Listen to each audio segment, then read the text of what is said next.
Hello and good night. Welcome to another bedtime story.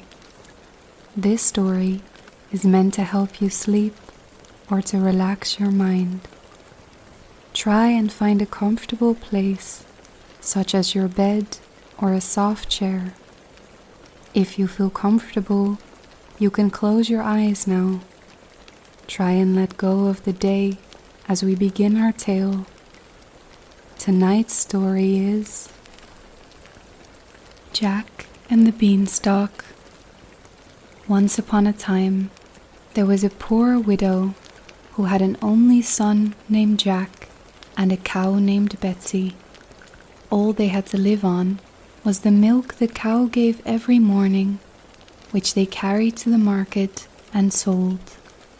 But one morning, Betsy gave no milk, and they didn't know what to do. "What shall we do? What shall we do?" said the widow, wringing her hands. "Cheer up, mother. I'll go and get work somewhere," said Jack. "We've tried that before, Jack, and nobody would take you," said his mother. "We must sell Betsy, and with the money, maybe we can start a shop or something." "All right, mother," said Jack. "It's market day today, and I'll soon sell Betsy, and then we'll see what we can do." So he took the cow's halter in his hand, and off he started. He hadn't gone far when he met a funny-looking old man who said to him, "Good morning, Jack." "Good morning to you," said Jack, and wondered how he knew his name. "Well, Jack, where are you off to?" said the man. "I'm going to the market to sell our cow there." "Oh, you look the proper sort of chap to sell cows," said the man. "I wonder if you know how many beans make 5.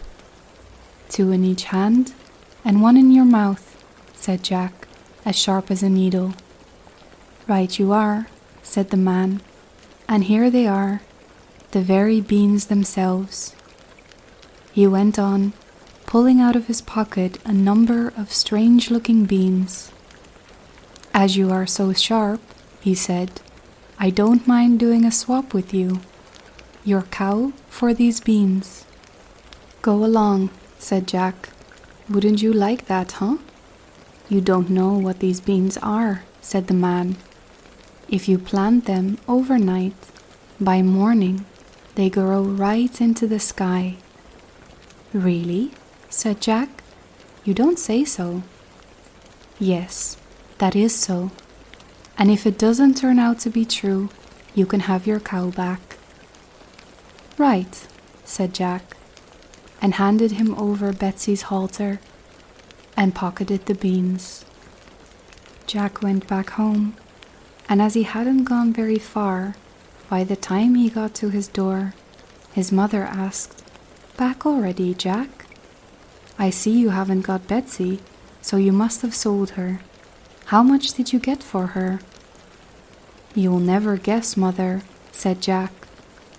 "No, you don't say so. Good boy. 5 gold coins? 10? 15? No, it can't be 20. I told you you couldn't guess. What do you say to these beans? They're magical. Plant them overnight and—" "What?" said Jack's mother. "Have you been such a fool, as to give my Betsy away, the best milker in the parish, and prime beef to boot, for a mere set of beans? Take that! Take that! And as for your precious beans, here they go out the window. And now off with you to bed. You won't have supper." So Jack went upstairs to his little room in the attic, and sad and sorry he was, as much for his mother's sake as for the loss of his supper. At long last, he dropped off to sleep. When he woke up, the room looked funny. The sun was shining into part of it, and yet all the rest was quite dark and shady. Jack jumped up and dressed himself and went to the window. And what do you think he saw? Why, the beans his mother had thrown out the window into the garden had sprung up into a big beanstalk, which went up and up all the way until it reached the sky. So the man spoke truth after all. The beanstalk grew up quite close past Jack's window, so all he had to do was open the window and jump onto the beanstalk, which ran up just like a big ladder. So Jack climbed, and he climbed, and he climbed, and he climbed, and he climbed, and he climbed, till at last he reached the sky. And when he got there, he found a long, broad road going as straight as a dart. So he walked along, and he walked along, and he walked along, till he came to a great, big, tall house. And on the doorstep, there was a great, big, tall woman. "Good morning, madam," said Jack very politely. "Could you be so kind as to give me some breakfast?" For he hadn't eaten anything, the night before, and he was hungry as a hunter. "If it's breakfast you want," said the great, big, tall woman, "it's breakfast you'll be if you don't move off here quickly. My man is an ogre, and there's nothing more he likes better than boys for breakfast. You'd better be moving on, or he'll be coming." "Oh, please, madam, do give me something to eat. I've had nothing all day since yesterday morning, and I'm really, truly hungry," said Jack. "I may as well be broiled and die of hunger." The ogre's wife was not half so bad after all. She took Jack into the kitchen and gave him a hunk of bread and cheese and a jug of milk. But Jack hadn't half finished when, thump, thump, thump, the whole house began to tremble with the noise of someone coming. "Goodness gracious me, it's my old man," said the ogre's wife. "What on earth shall I do? Come along quickly now and jump in here." And she bundled Jack into the oven just as the ogre came in. He was a big ogre, and his belt had 3 calves strung up by the heels. He unhooked them and threw them down on the table and said, "Here, wife, broil me a couple of these for breakfast." "Oh, but what is this I smell? Fee, fi, fo, fum. I smell the blood of an Englishman. Be he alive or be he dead, I'll have his bones to grind my bread." "Nonsense, dear," said his wife. "You're dreaming. Or perhaps you smell the scraps of that little boy you liked so much for yesterday's dinner. Here, you go and have a wash and tidy up, and by the time you come back, your breakfast will be ready for you." So off the ogre went, and Jack was just going to jump out of the oven and run away when the woman told him not to. "Wait till he's asleep," she said. "He always has a doze after breakfast." Well, the ogre had his breakfast, and after that he went to a big chest and took out a couple of bags of gold, and down he sat and counted it till at last his head began to nod off, and he began to snore till the whole house shook again. Then Jack crept out, tiptoeing from the oven, and as he was passing the ogre, he took one of the bags of gold from under his arm, and off he pelted till he came to the beanstalk, and then he threw down the bag of gold, which of course fell into his mother's garden, and then he climbed down and climbed down, and climbed down, till at last he got home, and told his mother, and showed her the gold, and said, "Well, mother, wasn't I right about the beans? They are really magical, you see." And so they lived off the bag of gold for some time, but at last they came to an end, and Jack made up his mind, and thought he would try his luck once more at the top of the beanstalk. So one fine morning he rose up early and got onto the beanstalk, and he climbed, and he climbed, and he climbed, and he climbed, till at last he came out onto the road again, and up to the great tall house he had been to before. There, sure enough, was the great tall woman standing at the doorstep. "Good morning, madam," said Jack, as bold and brass. "Could you be so good as to give me something to eat?" "Go away, my boy," said the big, tall woman, "or else my man will eat you for breakfast." "But aren't you the youngster who came here once before? Do you know, that very day my man missed one of his bags of gold." "That's strange, madam," said Jack. "I dare say I could tell you something about that, but I'm so hungry, I can't speak till I've eaten something." Well, the big woman was so curious that she took him in and gave him something to eat. But he had scarcely begun munching on it, as slowly as he could, when thump, thump, thump, they heard the giant's footstep, and his wife hid Jack away in the oven again. All happened as it did before. In came the ogre. He said, "Fee, fi, fo, fum." Then he had his breakfast of 3 broiled oxen. Then he said to his wife, "Wife, bring me the hen that lays the golden eggs."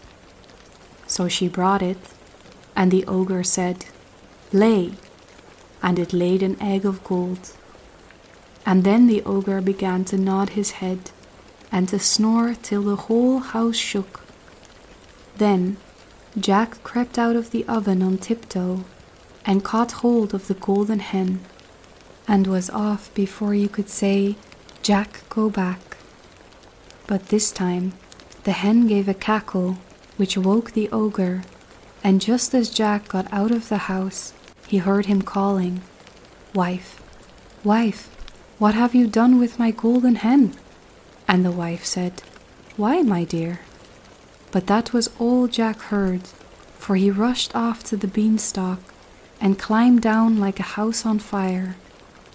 And when he got home, he showed his mother the wonderful hen and said, "Lay," to it. And there it laid a golden egg every time he said, "Lay." Well, Jack wasn't content, and it wasn't long before he determined to have another try at his luck up there at the top of the beanstalk.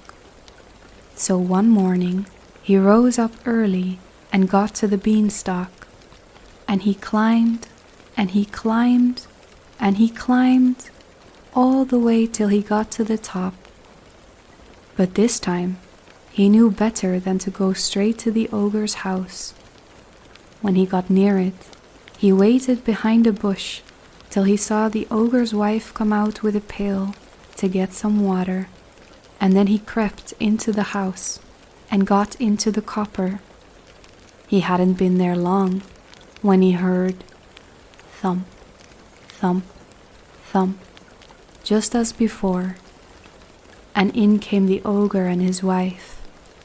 Fee, fi, fo, fum. "I smell the blood of an Englishman," cried the ogre. "I smell him, wife, I smell him." "Do you, my dearie?" said the ogre's wife.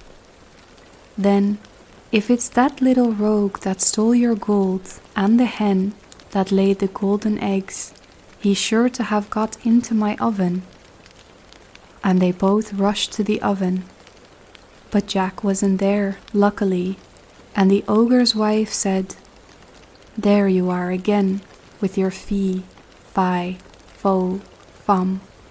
Why, of course, it's the boy you caught last night that I've just broiled for your breakfast. How forgetful I am, and how careless you are not to know the difference between life and death after all these years."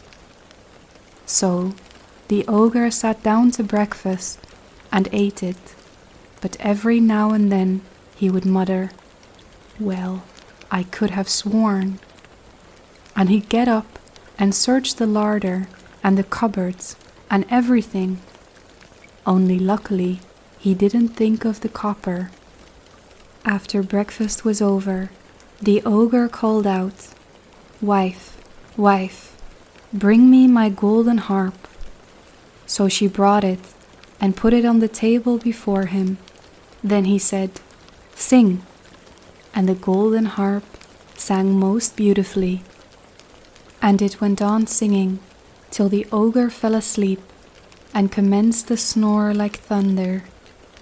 Then Jack lifted up the copper lid very quietly and got down like a mouse and crept on hands and knees till he came to the table, when up he crawled, caught hold of the golden harp, and dashed with it towards the door. But the harp called out quite loud, "Master, master," and the ogre woke up just in time to see Jack running off with his harp. Jack ran as fast as he could, and the ogre came rushing after and would soon have caught him, only Jack had a start and dodged him a bit and knew where he was going. When he got to the beanstalk, the ogre was not more than 20 yards away, when suddenly he saw Jack disappear.